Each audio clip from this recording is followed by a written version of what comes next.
চলে এসছে, এদিকে আমাদের ফুটনি বৌদি রেডি, আর এদিকে মা সুন্দর সেজেগুজে রেডি, আর অবশ্যই আমাকে তো দেখাতেই হবে। তো আমরা যাচ্ছি হচ্ছে এখন বড় কাছারিতে হচ্ছে পুজো দিতে। আর যদি কোনো সৎ হৃদয় ব্যক্তি আমাদেরকে বাড়িতে নিয়ে গিয়ে খাওয়ায়, মানে বলছি যে এই বড় কাছারি যাচ্ছি, ওখানে আমার বন্ধুর বাড়ি বুবাই।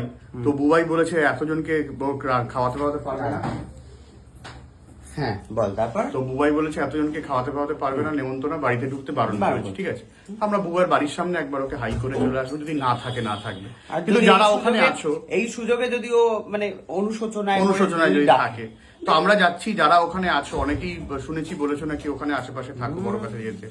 তো দেখো, যদি পুজো দেওয়ার পরে আমি তো সকাল থেকে না খেয়ে আছি, যদি কিছু খাওয়া দাওয়ার ব্যবস্থা করো আর কি। ঠিক আছে।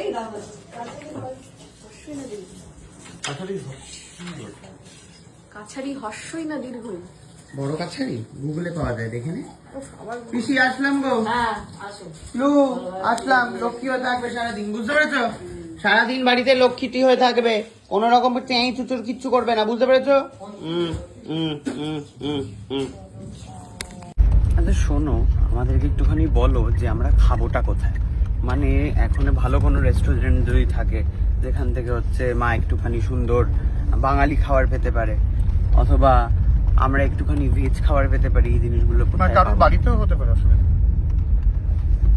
মানে যাচ্ছি যখন ওখানে এটাও ঠিক কথা। কারুর বাড়িতে আপনারা যদি একটুখানি রান্না বান্নার আয়োজন করে যদি আমাদেরকে নিতে আসে, সেটাও হতে পারে। কিন্তু আমরা কি খাবো তাহলে? ডাল আলু ভাজা? আমরা তো নিরামিষ, বেশি খরচা পাচ্ছি। ডাল আলু ভাজা, একটু যদি পনির ফ্রাই করে দেয়। হ্যাঁ, একটু ডাল আলু ভাজা, পনির, আলু। কি দাবি না মা, আবার বলছে আলু পোস্ত, মানে কি দাবি না আমাদের?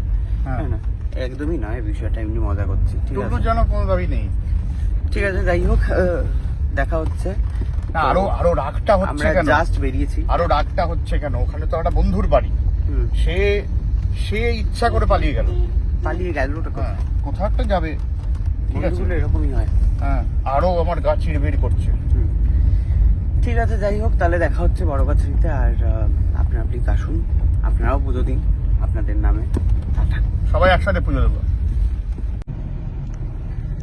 তো আমি আবারও সামনে বসে আছি, কারণ আমার সামনে না বসলে অসুবিধা হয়। পেছনে পুরো কিরে, তুই অজ্ঞান হয়ে গেছিস নাকি? ও রিস্ক নিচ্ছে। তবে আজকে আমরা একদমই রিস্ক নেইনি, অনেকটা রাস্তা যেহেতু। তো আমার গাড়িটা নিয়ে নিয়েছি, আর এই দাদা আছে, চালিয়ে নিয়ে যাচ্ছে আমাদের। তো ওখানে গিয়ে বাকি যারা আছো তাদের সকলের সাথে দেখা হচ্ছে। তো গিয়ে ওখানে দেখা করবো। কেউ নেই? কেন? আসবে তো, কেউ আসবে না? নিশ্চয়ই ভিডিওটা দেখে ওখানে যারা আছেন তারা অবশ্যই চলে আসবেন, আমার বিশ্বাস। কি বলিস তুই? আমার তো সেই বিশ্বাস হচ্ছে না। তোমার কি বিশ্বাস? দাদাই আবার বাড়িতে খাওয়ার আর্জি রাখে। তোর আবার কি? আবার যদিও এই মানে আসতো, এই বাড়িতে খাওয়ার কথা শুনে আর আসবে, দরজা বন্ধ করে দেবে। না বাড়িতে খাবো না, এমনি আসুন। তোর আবার দাবি কি? আবার নাকি পনির ফ্রাই পনির ফ্রাই না খেতে মন চেয়েছে আমার। আর হ্যাঁ, অ্যাকচুয়ালি কিন্তু ওর কাল থেকে একটু পনির করছে মনটা। তো যে বাড়ি পনির করে খাওয়াবে সেই বাড়িতেই ও যাবে বলেছে। আর কারোর না খাওয়াতে হবে, এমনি দেখা করতে হবে। হ্যাঁ, মানে ওটা আমরা মজা করছিলাম। তো আপনারা যারা যারা আছেন তারা চলে আসুন। দেখছি কেন?